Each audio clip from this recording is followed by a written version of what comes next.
All right, so this time we're actually going for conversions, okay?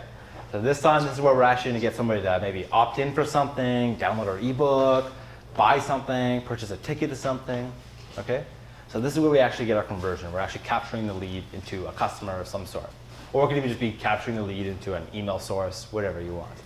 So you click on website conversions when you go to facebook.com/ads, click on website conversions. And this time, you're not typing in your fan page name. This time, you're typing in your website URL or the landing page or whatever page that person's going to go to. It's really important to remember the only time that you target people on Facebook that are not your fans is when you're getting new fans. If you run this ad to people who are non-fans, okay, or people who are untargeted in that way, you can also put a tracking pixel on your website and then target people who have visited your website or visited a certain page on your website. That's okay too.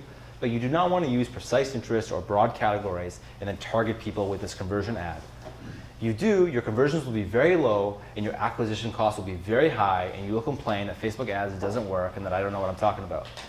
And it's really important because everybody always fails to follow these instructions. This is actually how Facebook was designed. Again, I learned this from somebody at Facebook. If you're getting low conversions and high acquisition costs, it's because you're going right for the sale. As Gary Vaynerchuk likes to say, don't be the 16-year-old kid. So, yeah. All right. So what you want to do is create a tracking pixel, okay? And Facebook allows you to do this, and you put this pixel on the thank you page after somebody has made the purchase or given you their email address, or whatever page they go to next, you're going to put a tracking pixel on that page. If you don't know how to put a tracking pixel on a web page, you got to talk to your web developer, because I don't know how to explain it. It's different depending on what website you have, but you want to do that. You can Google it, you can figure it out, you can talk to somebody. You get the tracking pixel. So it'll prompt you to create a tracking pixel. You can call that tracking pixel whatever you want. It doesn't matter. It gives you an option. Checkouts, registrations, leads, whatever you want. Okay? You can just name it just for your own reference. Okay?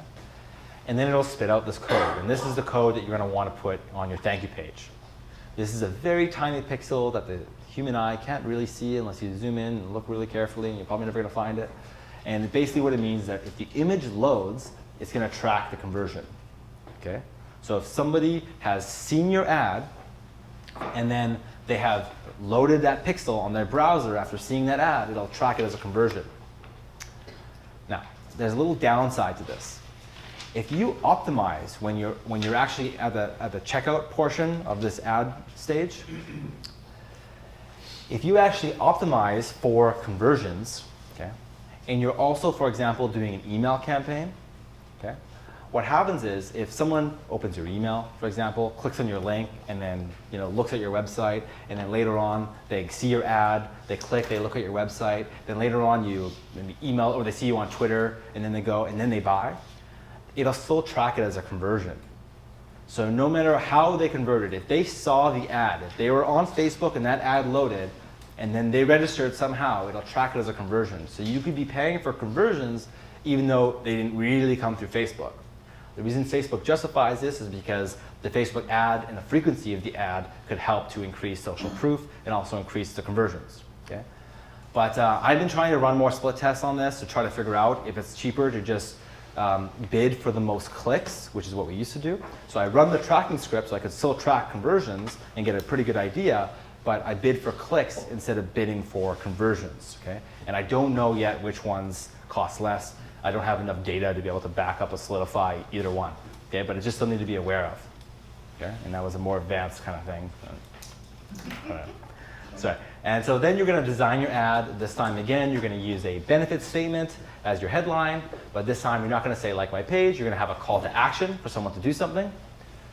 You're going to want to tell them to click here, to go to your website, to download your report, to buy your thing, whatever.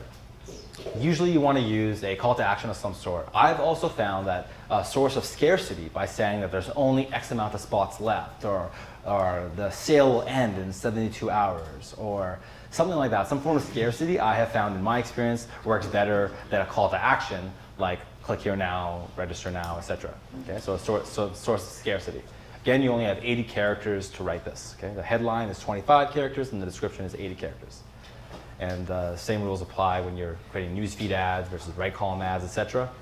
I recommend that when you're going for conversions, that you'd want to turn off mobile advertising. It's just been known to have lower conversions unless your page is actually optimized for mobile and you know it's going to work.